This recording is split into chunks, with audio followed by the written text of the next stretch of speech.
Jharkhand cabinet ने धान अधिप्राप्ति योजना को मंजूरी देते हुए इस साल धान का सरकारी दर 2,450 रुपए प्रति क्विंटल तय किया है।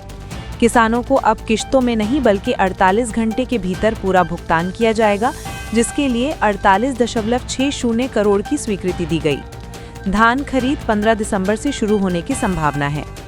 कैबिनेट ने SC/ST सिविल सेवा प्रोत्साहन राशि 1 लाख से बढ़ाकर 1.5 लाख करने और राजकीय मेले व नई डिग्री कॉलेजों समेत कई प्रस्तावों को मंजूरी दी। आदिवासी कल्याण मंत्री चमरा लिंडा ने लंबे छात्रवृत्ति के लिए केंद्र सरकार को जिम्मेदार ठहराया। उन्होंने बताया कि जिन वर्षों में सैकड़ों करोड़ की जरूरत थी, उसके मुकाबले सिर्फ थोड़ी सी राशि ही मंजूर हुई। कई सालों में जरूरत के सामने नाम मात्र पैसा मिला। मंत्री ने कहा कि राज्य बार बार मांग पत्र भेज रहा है, लेकिन केंद्र से पूरा हिस्सा नहीं मिल रहा। उन्होंने साफ किया कि मनिया योजना के कारण छात्रवृत्ति नहीं रुकी। बजट प्रावधान है, बशर्ते केंद्र अपना हिस्सा दे। दुमका के हंसडीहा स्थित मल्टी स्पेशलिटी अस्पताल में AC, वेंटिलेटर, मॉनिटर, वायरिंग तक उखाड़कर चोरी कर ली गई। मामला विधानसभा में उठने के बाद SP और फिंगरप्रिंट फोरेंसिक टीम ने अस्पताल जाकर वैज्ञानिक तरीके से जांच शुरू की। कॉल डंप और तकनीकी इनपुट खंगाले जा रहे हैं और SIT गठित करने की तैयारी है। विधायक प्रदीप यादव ने इसे विभागीय मिलीभगत बताकर कड़ी कार्रवाई की मांग की। रांची कांग्रेस कार्यालय में राहुल गांधी और मल्लिकार्जुन खड़गे वाले फ्लेक्स पोस्टर फाड़े जाने से हंगामा मच गया। प्रदेश अध्यक्ष केशव महतो कमलेश ने इसे शरारती तत्वों की हरकत बताते हुए जल्द ही CCTV और नाइट गार्ड लगाने की घोषणा की। पार्टी 14 दिसंबर को दिल्ली के रामलीला मैदान में होने वाली महारैली के लिए तैयारी में जुटी है। झारखंड से 5,000 से अधिक कार्यकर्ताओं के बस, ट्रेन और फ्लाइट से दिल्ली जाने की योजना है। नगर थाना क्षेत्र के तालबन्ना निवासी विश्वनाथ गुप्ता की हत्या मामले में पुलिस ने उनके ही रिश्तेदार सुमित कुमार गुप्ता और उसके दोस्त अमन जायसवाल को गिरफ्तार किया। सुमित IRB में कांस्टेबल है और ऑनलाइन गेम दमन में 50 लाख के कर्ज में फंस गया था। पैसे के लिए उसने विश्वनाथ के बैंक अकाउंट व दस्तावेजों पर नजर रखी। तीसरे आरोपी सोहित राउत के जरिए अकाउंट से पैसे निकालने की साजिश थी, लेकिन पुलिस ने खातों को फ्रीज कर दिया। पुलिस ने 1.24 लाख नकद, गहने, दस्तावेज, मोबाइल, पिस्तौल और कारतूस बरामद किए हैं। बाघों के राष्ट्रीय गिनती अभियान में इस बार झारखंड में पहली बार यूनिवर्सिटी के बॉटनी और जूलॉजी के छात्रों को वॉलंटियर बनाया जाएगा। पलामू टाइगर रिजर्व के फील्ड डायरेक्टर और डिप्टी डायरेक्टर नोडल हैं। 20 छात्रों का स्किल टेस्ट लेकर उन्हें टीम में शामिल किया जाएगा। इस बार गिनती PTR के बाहर रांची, दुमका, हजारीबाग रेंज में भी होगी। 2023 के आंकड़ों में झारखंड में 3 बाघ दर्ज हैं, जबकि 2018 में संख्या 0 बताई गई थी।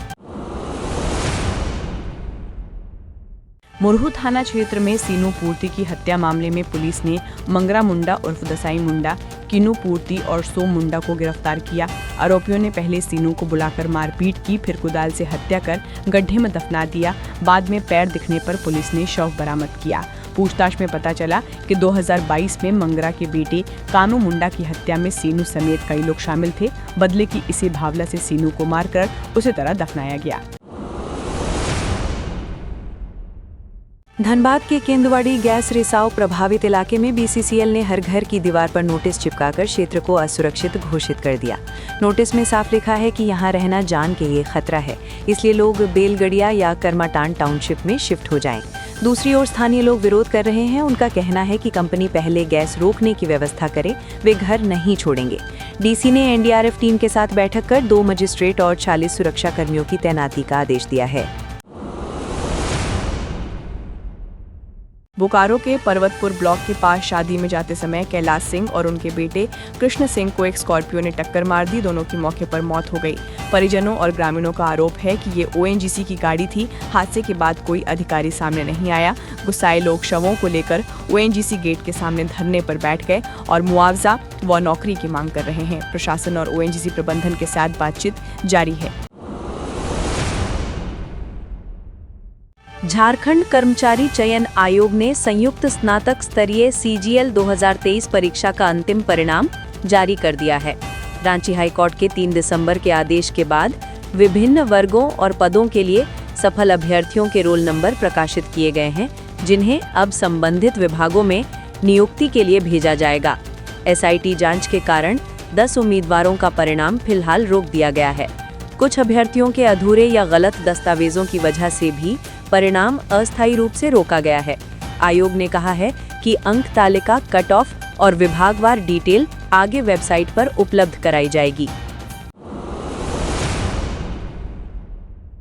झारखंड हाई कोर्ट के आदेश के बाद रिम्स डॉक्टर कॉलोनी बरियातू थाना पीछे दोबारा अतिक्रमण हटाओ अभियान चलाया गया। प्रशासन ने 3 टीमें बनाकर लाइन से झोपड़ियों और करीब आधा दर्जन गुमटियों को JCB से तोड़कर हटाया। ठंड में हो रही कार्रवाई का स्थानीय लोग विरोध भी कर रहे हैं।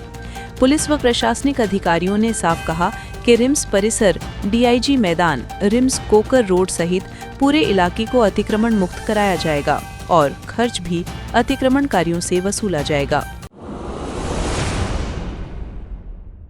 पलामू के छतरपुर में बच्चे का इलाज कराने गई महिला के साथ झोला छाप डॉक्टर संजय कुमार ने दुष्कर्म कर दिया।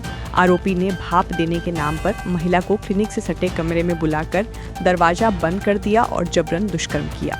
धमकी के बावजूद पीड़िता ने साहस दिखाते हुए 2 दिन बाद थाने में लिखित शिकायत की।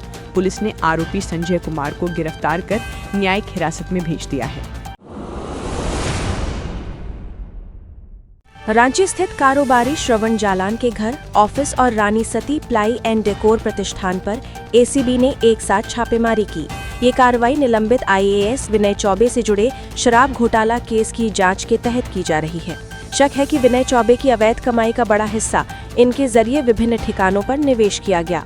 छापेमारी में अहम दस्तावेज और डिजिटल रिकॉर्ड मिलने की संभावना जताई जा रही है। बिरसा चौक स्थित SBI ATM से एक युवक सेलोटेप की मदद से फंसे रुपए निकाल रहा था, तभी ग्राहक की सतर्कता से पकड़ा गया। पटेल नगर निवासी उमाकांत वाजपेयी का पैसा पहली कोशिश में नहीं निकला, पर दूसरे ATM जाते समय मोबाइल पर मैसेज आया तो वे वापस लौटे। वहां एक युवक उनके 10,000 रुपए लेकर भागने की कोशिश कर रहा था, जिसे लोगों ने पकड़ लिया। आरोपी की पहचान धनबाद निवासी आनंद रवानी के रूप में हुई है। बाकी 3 साथी फरार हैं। सदन में विधायक प्रदीप यादव ने हंसडीहा अस्पताल से 25 करोड़ की चोरी का दावा किया था, जिस पर स्वास्थ्य मंत्री डॉक्टर इरफान अंसारी भड़क गए। मंत्री ने कहा कि जांच रिपोर्ट के अनुसार चोरी लगभग 1 करोड़ के आसपास की है। 25 करोड़ का आंकड़ा साबित करें या माफी मांगे। इरफान अंसारी ने कहा कि गलत आंकड़े से विभाग की छवि खराब हुई है। साथ ही उन्होंने आश्वासन दिया कि ऑक्सीजन पाइपलाइन, मॉनिटर, AC आदि की चोरी पर FIR दर्ज कर दोषियों पर सख्त कार्रवाई होगी। देवघर में 2025-26 की मैट्रिक और इंटर परीक्षा के लिए शिक्षा विभाग ने स्कूलों को परीक्षा केंद्रित पढ़ाई के सख्त निर्देश दिए हैं। सभी उच्च विद्यालय और +2 स्कूल संभावित प्रश्न, मॉडल पेपर और प्रैक्टिस सेट बनाकर बच्चों से लगातार अभ्यास करा रहे हैं। शिक्षकों को समय प्रबंधन, उत्तर लेखन और कमजोर छात्रों पर विशेष फोकस के लिए ट्रेनिंग दी जा रही है। 3 से 17 फरवरी 2026 तक होने वाली परीक्षाओं में रिजल्ट बेहतर करना प्रशासन का लक्ष्य है। शीतकालीन सत्र में OBC प्री मैट्रिक व पोस्ट मैट्रिक छात्रवृत्ति का मुद्दा जोरदार तरीके से उठा। विपक्ष ने सरकार पर छात्रों के भविष्य से खिलवाड़ का आरोप लगाया। उच्च एवं तकनीकी शिक्षा मंत्री सुदव्य कुमार सोनू ने जवाब में कहा कि केंद्र ने मांगी गई राशि की तुलना में बहुत कम फंड भेजा है। उन्होंने वर्षवार मांग और प्राप्त राशि का पूरा डेटा सदन में रखकर चुनौती दी कि आंकड़े गलत साबित करके दिखाएं। मंत्री ने कहा कि डेटा के साथ केंद्र के पास जाएंगे। अब विपक्ष भी अपना स्टैंड साफ करे। रामगढ़ थाना प्रभारी राउंड पर निकलने वाले थे, लेकिन थाने की गाड़ी स्टार्ट ही नहीं हुई। 2 पुलिस कर्मियों ने धक्का मारकर किसी तरह गाड़ी चालू की। वीडियो वायरल होने के बाद पुलिस की गाड़ी मेंटेनेंस, बैकअप सिस्टम और बजट उपयोग पर सवाल उठने लगे हैं। थाना प्रभारी ने इसे तकनीकी खराबी बताकर जल्द दुरुस्ती की बात कही है। लोगों का कहना है कि सामान्य राउंड में ये हाल है तो किसी आपात स्थिति या अपराधी पीछा करने के वक्त क्या होगा। पाकुड़ में Jharkhand state beverage corporation limited JSBCL के गोदाम को उत्पाद अधीक्षक ने डिप्टी कमिश्नर के निर्देश पर सील कर दिया। इसी गोदाम से पाकुड़ और साहिबगंज की लाइसेंसी दुकानों को शराब सप्लाई होती थी। आरोप है कि यहां दूसरे राज्यों से लाई गई सब्सिडी वाली शराब पर झारखंड की मुहर लगाकर निर्धारित दर पर बेची जा रही थी। गोदाम सील होने के बाद जिले में तरह तरह की चर्चाएं हैं। आगे की कार्रवाई डीसी की जांच रिपोर्ट पर निर्भर करेगी। जमुनिया जंगल के पास सड़क किनारे बेहोशी की हालत में मिले युवक उपेंद्र यादव को अस्पताल ले जाया गया, जहां डॉक्टरों ने उसे मृत घोषित कर दिया। परिजन और स्थानीय लोग इसे सड़क हादसा मानने से इनकार करते हुए हत्या का आरोप लगा रहे हैं। आक्रोशित ग्रामीणों ने देवरी सीएचसी में हंगामा किया और शव पोस्टमार्टम के लिए भेजने नहीं दे रहे थे। एसडीपीओ और पुलिस अधिकारियों ने लोगों को समझा बुझाकर कार्रवाई का आश्वासन दिया, जिसके बाद शव को सदर अस्पताल गिरिडीह भेजा गया। गोवा के नाइट क्लब में गैस सिलेंडर फटने से लगी आग में झारखंड के 3 युवक फतेहपुर लापुंग के 2 सगे भाई प्रदीप और विनोद महतो और करवा प्रखंड के गोविंदपुर के मोहित मुंडा की मौत हो गई। तीनों के शव एयरलिफ्ट कर रांची लाए गए तो एयरपोर्ट पर रो रो कर परिजन बेहाल हो गए। युवक कुछ महीने पहले ही परिवार की आर्थिक मदद के लिए गोवा में रेस्टोरेंट में काम करने गए थे। कांग्रेस नेता बंधु तिर्की समेत कई लोग एयरपोर्ट पहुंचे और सरकार से आर्थिक सहायता व निष्पक्ष जांच की मांग की। गोवा पुलिस शुरुआती जांच में फायर सेफ्टी की भारी लापरवाही और इमरजेंसी एग्जिट की कमी की बात कह रही है। रनिया प्रखंड के डिगरी डाहटोली गांव में धान खाने आए हाथियों के झुंड ने 60 वर्षीय मरियम कोंगाड़ी को कुचलकर मार डाला। आवाज सुनकर बाहर निकली तो हाथियों ने उन पर हमला कर दिया। मौके पर ही मौत हो गई। वन विभाग में परिजनों को तत्काल 30,000 रुपए की सहायता राशि दी और रात में खेत खलिहान न जाने की अपील की। वहीं कर्रा प्रखंड के लापा गाँव में हाथियों ने स्कूल की चहारदीवारी तोड़कर एमडीएम का चावल आलू खा लिया। स्थानीय मुखिया के मुताबिक क्षेत्र में लगभग 14 हाथियों का झुंड लगातार खेतों व फसलों को नुकसान पहुंचा रहा है। रांची में शीतकालीन सत्र के दूसरे दिन कार्यवाही शुरू होने से पहले बीजेपी, एजेएसयू और एलजेपी रामविलास के विधायकों ने विधानसभा परिसर में नारेबाजी की। विपक्ष ने एससी, एसटी, ओबीसी छात्रों की लंबित छात्रवृत्ति और किसानों के धान का समर्थन मूल्य 3200 रुपए प्रति क्विंटल करने की मांग उठाई। विधायक नीरा यादव ने आरोप लगाया कि छात्रवृत्ति नहीं मिलने से गरीब व आदिवासी छात्र पढ़ाई छोड़ने को मजबूर हैं और किसान बिचौलियों को औने पौने दाम पर धान बेच रहे हैं। विपक्ष ने कहा कि ये सरकार वादा खिलाफी की सरकार है और ये मुद्दे सदन के अंदर बाहर लगातार उठते रहेंगे। आज सदन में द्वितीय अनुपूरक बजट भी रखा गया। धनबाद के गैस रिसाव प्रभावित केंदुआडीह बस्ती के लोगों ने बीसीसीएल के बेलगड़िया या कर्माटांड शिफ्ट होने के प्रस्ताव को ठुकरा दिया। प्रेस कॉन्फ्रेंस कर स्थानीय लोगों ने कहा कि हम मर जाएंगे लेकिन अपने पैतृक जमीन नहीं छोड़ेंगे। ग्रामीणों का कहना है कि उनकी आजीविका, रोजगार और जीवन पूरी तरह इसी इलाके से जुड़ा है। दूसरी जगह जाकर वो कैसे जिएंगे। लोगों ने बीसीसीएल से गैस निकालने के तकनीकी उपाय तेज करने की मांग करते हुए कहा कि विस्थापन समाधान नहीं, समस्या है। गुस्साए लोगों ने नारेबाजी कर चेतावनी दी कि गैस रिसाव का स्थायी समाधान नहीं होने तक आंदोलन जारी रहेगा। मुरहू चौक के पास छठ घाट के समीप मुरहू थाना की सरकारी जीप और ब्रिजफोर्ड स्कूल नामकुम की बस आमने सामने भिड़ गईं। हादसे में जीप चालक 55 वर्षीय हनको उरांव गंभीर रूप से घायल हुए। इलाज के दौरान सदर अस्पताल खूंटी में उनकी मौत हो गई। टक्कर इतनी जोरदार थी कि दोनों वाहनों का अगला हिस्सा बुरी तरह क्षतिग्रस्त हो गया। हालांकि बस में सवार बच्चे और शिक्षक सुरक्षित बताए गए।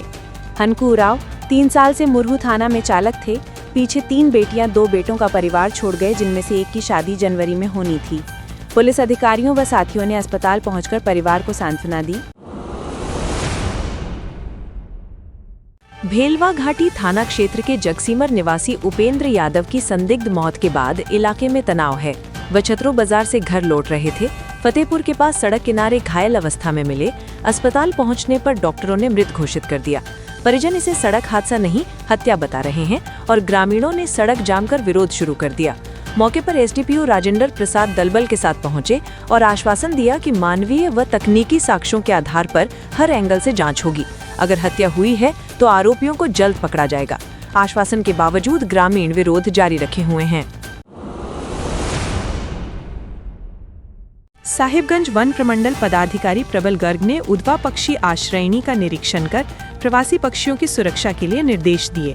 उन्होंने बताया कि झील में साइबेरियन सहित कई विदेशी पक्षियों का आगमन शुरू हो चुका है, जिससे इको टूरिज्म और प्राकृतिक सौंदर्य दोनों बढ़ रहे हैं।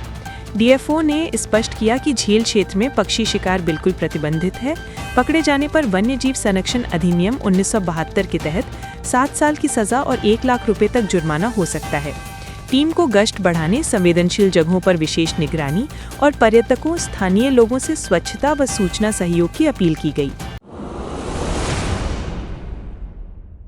मंत्रिपरिषद ने वर्ष 2026 के लिए सरकारी छुट्टियों की सूची मंजूर कर दी है। शनिवार रविवार के अलावा कार्यपालक आदेश से 14 दिन और एनआई एक्ट के तहत 21 दिन अवकाश रहेगा, जिसमें 12 जनवरी को सोहराय त्योहार पर भी छुट्टी शामिल है। इसके साथ ही राज्य की आर्थिक स्थिति मजबूत करने के लिए खनिजों पर लगने वाले सेस में भारी वृद्धि की गई है। अब कोयला पर 250 की जगह 450 रुपए प्रति टन, आयरन ओर पर 400 की जगह 600 रुपए, बॉक्साइट पर 116 की जगह 2000 रुपए और लाइमस्टोन पर 40 की जगह 100 रुपए प्रति टन सेस लगेगा। मुख्यमंत्री हेमंत सोरेन के निर्देश पर रांची के आईटीआई बस स्टैंड, सरकारी बस डिपो और बिरसा मुंडा बस टर्मिनल खादगड़ा के आधुनिकीकरण की प्रक्रिया तेज हो गई है। शहरी विकास मंत्री सुदीप्य कुमार ने तीनों टर्मिनल के लिए कुल 48.72 करोड़ रुपए की स्वीकृति दी है और जूडको के माध्यम से टेंडर निकाला गया है। आईटीआई बस स्टैंड को अत्याधुनिक सुविधाओं, एसी प्रतीक्षालय, फूड कियोस्क, डॉर्मेट्री और 13 बसवे के साथ रीडेवलप किया जाएगा। सरकारी बस डिपो को तोड़कर आईआरसी मानकों के अनुसार नया टर्मिनल बनाया जाएगा, जहां रोजाना 500 से अधिक बसों के परिचालन की योजना है। खादगड़ा बस स्टैंड में smart shed, 50 bed dormitory, CCTV, high mast light, parking और सौंदर्यीकरण से सुविधाएं बढ़ाई जाएंगी। रांची में धरना दे रहे मनरेगा कर्मियों के बीच ग्रामीण विकास एवं पंचायती राज मंत्री दीपिका पांडे सिंह खुद पहुंची और उनकी बातें सुनी। मनरेगा कर्मियों ने ग्रेड पे, सेवा का नियमितीकरण, सामाजिक सुरक्षा, सेवा सुरक्षा नीति और बर्खास्तगी मामलों के लिए स्वतंत्र अपीलीय प्राधिकरण की मांग रखी। मंत्री ने कहा कि सरकार उनकी हर न्याय संगत मांग पर गंभीरता से विचार कर रही और विस्तृत समीक्षा के बाद ठोस व सकारात्मक निर्णय लिए जाएंगे। उन्होंने दोहराया कि मनरेगा कर्मी ग्रामीण विकास की रीढ़ हैं, उनकी जायज समस्याओं की अनदेखी किसी हाल में नहीं होगी। आप देख रहे हैं झारखंड तक 24, आपका अपना चैनल।